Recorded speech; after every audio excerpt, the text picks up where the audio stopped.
د شاتو مچۍ د انسان له چیچلو څخه وروسته سمدستي مړه کیږي. کله چې د شاتو مچۍ کوم انسان وچیچي نو د مچۍ نیغ یعنی ستن د انسان په پوستکي کې پاتې شي.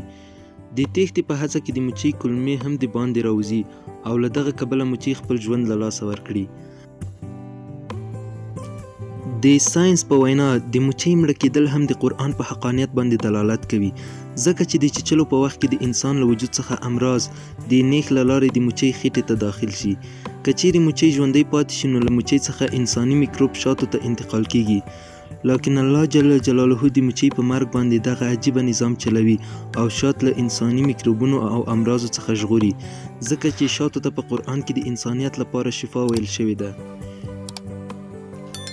د آیت ژباړه: د دغې مچۍ له خېټو څخه د مختلفو رنګونو شربتونه راوځي، په هغه کې د خلکو لپاره شفا ده.